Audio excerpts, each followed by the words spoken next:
10 दिन तक हम सेवा करते हैं, उसके बाद फिर विसर्जन करते समय। राधे राधे मेरे प्यारे मित्रों, आज की इस मंगलमय प्रश्नोत्तरी में आई हुई ये माता जी महाराज जी से पूछती हैं, महाराज जी जब गणेश लक्ष्मी को लाया जाता है तो डीजे बाजा बजाया जाता है और जब विसर्जन किया जाता है तब भी डीजे बाजा बजाया जाता है, तो इसमें से कौन सा अच्छा है? लाते समय डीजे बाजा बजाना चाहिए या विसर्जन करते समय? क्या बोले महाराज जी, जानने के लिए वीडियो में लास्ट तक बने रहिए मित्रों। राधे राधे। मतलब धन हो गए हम पूरे परिवार, लेकिन एक प्रश्न है, मेरा ससुर जी हैं दारू पी के तांडव करते हैं। तांडव? जी। उनको तांडव करना आता है? जी। अरे कराओ, यहाँ भी करके दिखाओ कैसे करते हैं। प्रणाम सर जी, तांडव करो, कैसे करते हो? ना सर, ऐसा बात तो नहीं सर। ऐसे ऐसे जी नहीं, ऐसा तो बात नहीं है, लेकिन कुछ पीते हैं। क्या पीते हो? शराब पीते हैं कुछ। शराब? जी। कौन सी वाली? देसी देसी देसी पौआ? जी। तो कितनी पी जाते हो? जी कितने पौआ पीते हो? सर 1-2 पुआ पीते हैं। तो आपका बेटा है?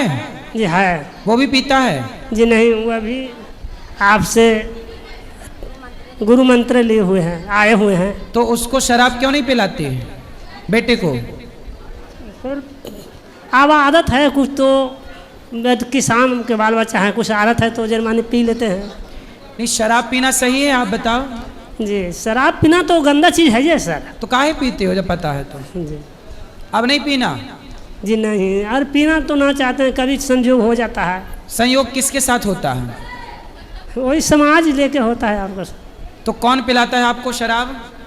पीते हैं अपने पैसे से। नहीं, कौन पिलवाता है? किसके साथ बैठ के पीते हो? जो कमाने जो हमको साथ कमाते रोज हैं। कितना कमाते हो? कमाते हैं 200-300 रुपया कमाते हैं। और शराब कितने की पीते हो? पीते हैं 40 रुपया के पी जाते हैं। तो कब छोड़ोगे शराब? सर छोड़ना तो चाह ही रहे हैं, सोच रहे हैं कि हम और मेरा फैमिली एक दिन आके आपसे कंठी माला ले लें। तो ले लो ना, अब काहे पीना है शराब? अब नहीं पीना? जी नहीं, पिएंगे तो नहीं। खाओ माँ कसम के अब शराब नहीं पियोगे। जी। क्या जी? माँ की कसम। क्या? अब नहीं पिएंगे। शराब नहीं पियोगे? नहीं पिएंगे। पक्का? पक्का। माँ कसम? माँ कसम। चलो, खुश रहिए, ताली बजाओ। लेकिन राधे राधे गुरु जी। राधे राधे गुरुजी। जी। मेरे पिताजी बहुत पीते हैं, जो बहुत माने नहीं लगते हैं गुरुजी। कहाँ है? ये अभी बात किए थे। अभी नहीं पिएंगे, बोल रहे हैं नहीं पिएंगे शराब। चलो यहाँ ले आओ। मैं हाँ।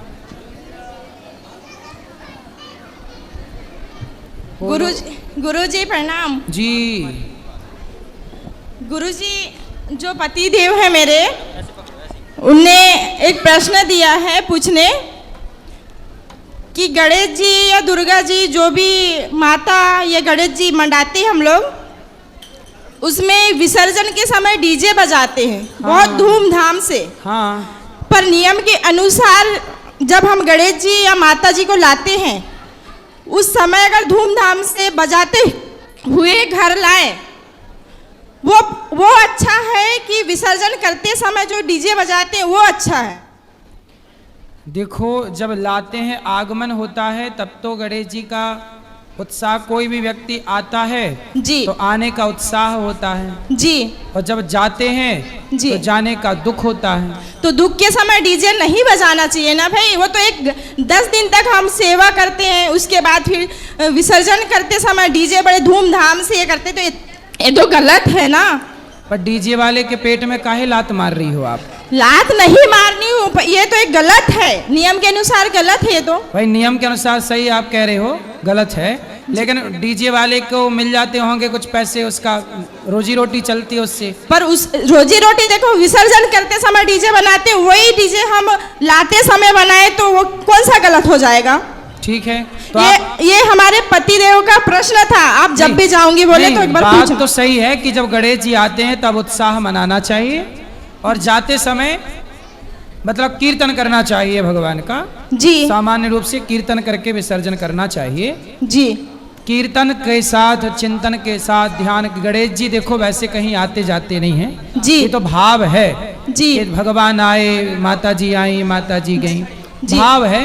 लेकिन उस भाव में भी आने का सुख है और जाने का दुख है, जी तो इस भाव को मानना चाहिए, तो क्योंकि भाव की भक्ति होती है। जी आपकी बात बिल्कुल सही है गुरुजी। और मेरा दूसरा प्रश्न ये है, जी। मेरे पिताजी यानी ससुर जी, उन्होंने 4 भाई हैं, उनकी एक बहन है थी, वो देख भी नहीं सकती थी, बात भी नहीं कर सकती थी, सुन भी नहीं सकती थी। उनके 4 भाई, जिसमें से एक भाई मेरे ससुर जी, माता राम थी यानी दादी सास 107 साल की, और जो मेरी बुआ सास है वो 70-75 साल की, जो सुन भी नहीं सकती थी। उनका सेवा हमने दोनों माँ बेटी का हमने किया। जब वो तीनों चारों भाई में सलाह हुआ, बोले जो भी करेगा उसको 5 करोड़ की जमीन दिया जाएगा। करोड़ समझते हैं ना, आधा एकड़। हाँ, उन्होंने ऐसा बोला, जो भी अगर इसका सेवा करेगा बोले उसको हम 5 करोड़ की जमीन दिया जाएगा। अचानक एक दिन बुआ सास की एक्सीडेंट हो गया रोड पे, तो वो ख़त्म हो गई। जब उसके हम लोग कार्यक्रम कर दिए, अच्छे से करे, हम घर से करे। कार्यक्रम होने के बाद उन्होंने बोला कि हम ये जो 5 करोड़ की ज़मीन नहीं देंगे। क्यों? तुमने बोले राशन का चावल खाया है, राशन के चावल मात्र 5 किलो मिलता था, तो 5 किलो में क्या महीने भर वो पल जाती थी। वो तो खेत नहीं भी देते तो हम पालते नहीं, तो वो पहले बोले फिर नहीं दिया, ये पाप है। तो उन्होंने एक आश्वासन दे दिया कि नहीं, हम जो भी करेगा माता राम, दादी सास की, बुआ सास की, उसको 5 करोड़ की जमीन हम देंगे। जब वो गुजर गई, बोल करके ना करना पाप है। बोले तुमने राशन का खाए हो तो आप बोले हम नहीं देंगे। हमने बोला कि अगर तुम नहीं भी देंगे, हम झगड़ा लड़ाई नहीं करते, हमारे कर्तव्य था हमने करे। और सबसे बड़ी बात ये, जो मेरे ससुर जी हैं, उनका हम लोग तो खाना पीना देते थे, उनको नहलाना धुलाना।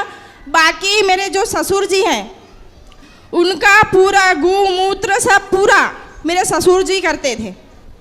कोई बात नहीं, आपने सेवा की है, उस सेवा का फल भगवान आपको देंगे, और वो आपको बहुत अच्छा देंगे, किसी रूप में भी मिल सकता है।